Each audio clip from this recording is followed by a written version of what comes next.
Court is back in session. You may be seated. Your Honor, for the purpose of the record, we return back to the trial of Commonwealth versus Lindsay Clancy. All parties are present, including the defendant and including the 18 jurors. All right, we'll return now to redirect counsel.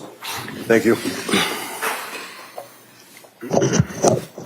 So, as it relates to the concept of confirmatory bias, sir, in your opinion, with your experience, does the period of time within which an expert is hired by one side or another to evaluate a person and give an opinion, in other words, if it's a compressed period of time as opposed to an expanded period of time, is that one indication of confirmatory bias?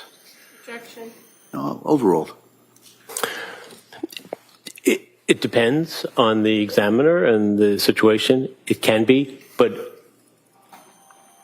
individuals who pay attention to that concern should maintain healthful boundaries and not have any confirmatory bias. What does that mean? It means stay in your lane. That's better. Now, one of the things that the district attorney did is took the 7,001 pages of the records from Tewksbury Hospital and read excerpts from them to you. Is that correct? Yes. And Lindsay, after she was taken from South Shore Hospital to Brigham and Women's, then from Brigham and Women's to the rehab, Spalding Rehab, she ended up in Tewksbury. Is that correct? Yes. And Tewksbury's been very good. I mean, in your opinion, have they been good with her? And Fantastic. Fantastic. But nevertheless, that is still a facility that is a state facility, right? Yes. And the district attorney asked you about the plan to have Lindsay go to another facility, Worcester, I think it was? Worcester Recovery Center Hospital. Is that a relatively new facility? It's, I believe, the newest facility in the Commonwealth. And did we have Lindsay evaluated to have her transferred to Worcester Hospital? Yes. Was she allowed to make entry into Worcester facility? She was not. Why is that?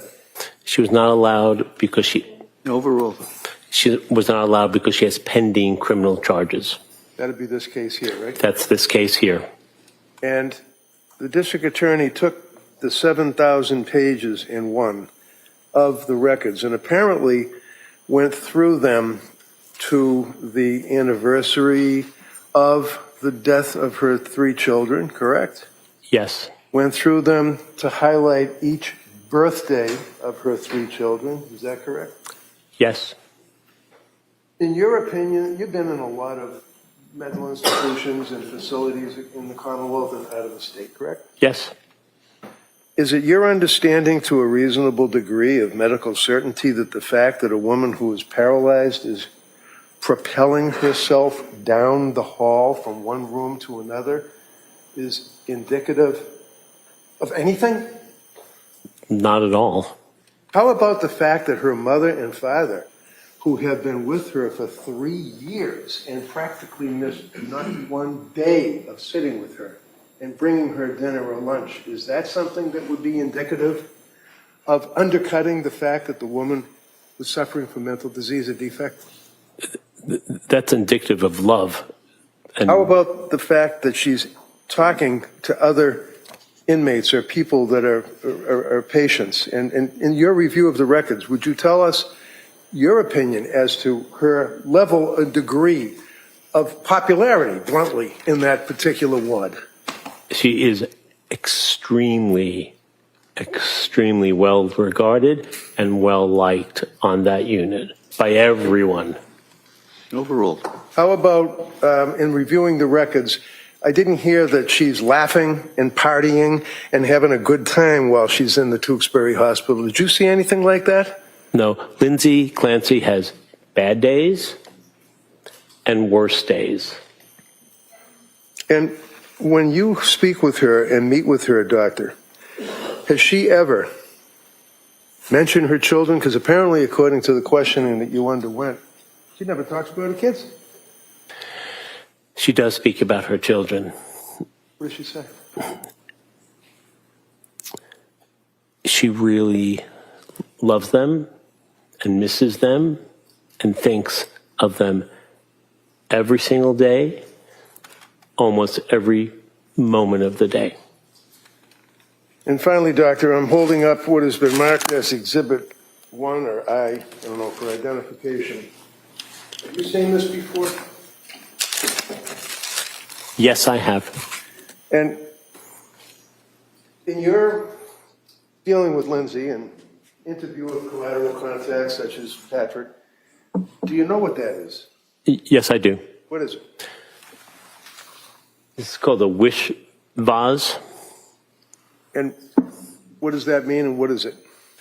This is a vase that Miss Clancy and her husband purchased in Hawaii when they went on their honeymoon shortly after getting married. I was object. Yeah, sure. See sidebar, please.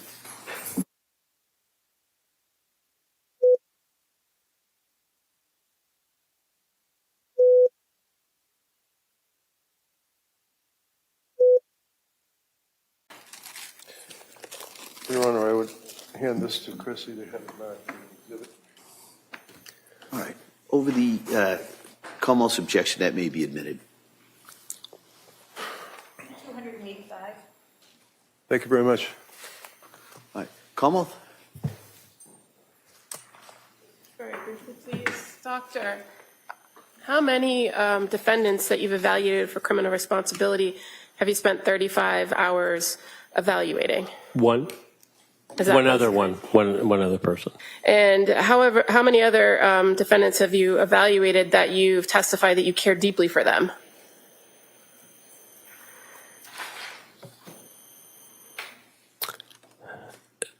I would say one other one.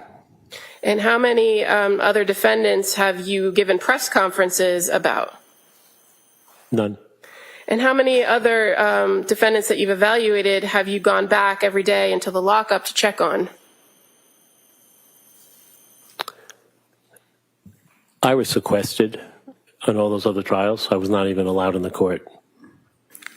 Now, you were asked about confirmation bias and given a hypothetical about so if somebody was asked to examine a gun, right? You recall that Yes, line I of do. questioning? Yes. You were hired by the defense in this case, were you not? Yes. And as far as your conversations with the defendant about her children, you're also aware that she continually refers to this situation as my tragedy, does she not? That moniker of my tragedy, that's just one of the things that she'll say. All right, thank you. You're welcome. And what's the reason that, with the understanding of the court permission, that you go to the lockup and see her during this trial? I go to the Sustained. Well, while she's in Tewksbury, counsel kept referring to SID, SI. What is SI? SI is suicide intention or suicide ideation. In Tewksbury, excuse me, in Tewksbury, has there been a concern of suicidal ideation? Yes. And what, as a result of that, SI, as counsel kept repeating to you through the records, is her status at Tewksbury? She's on a constant one-to-one to ensure that Ms. Clancy doesn't take her own life. And that is somewhat similar to the reference in Brigham and Women's Hospital when you were talking with her that there was a nurse that was sitting in the corner of the room at all times. Is that right? Yes, that's correct. Inferentially was able to hear any conversation that you had with Lindsay, right? I asked those people to leave. Thank you. Counsel, could I see just one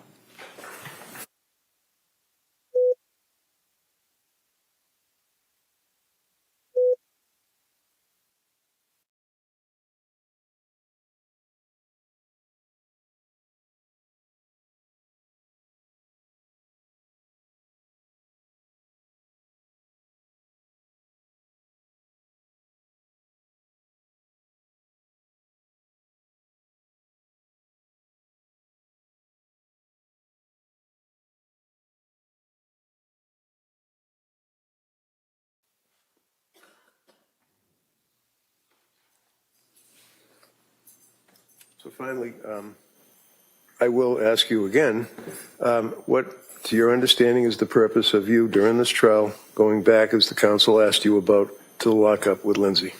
To ensure that Ms. Clancy is stable and competent to stand trial.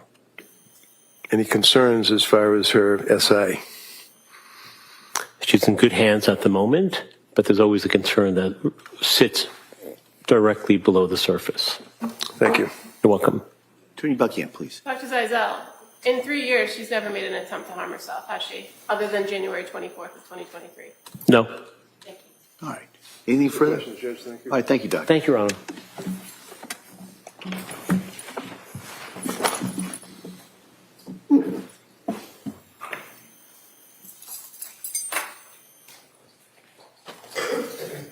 All right. Attorney Reddington? It's up to Your Honor as to the voir dire on McLean Hospital witness or Dr. Spinelli. I know. All right. Well, members of the jury, this is another one of those moments I've got to talk to counsel about a matter that I've got to talk to them outside of your presence. All right, so I thought we'd do it at this point and excuse you till 2 o'clock. We'll take up the next witness. We're going to stay in here and we're going to take up that other matter. All right, and so with that, during the break, remember, same instructions. Don't talk about it. Don't do any research about it. Don't read anything. Don't go anywhere in regards to this. And I'll see everybody at 2 o'clock.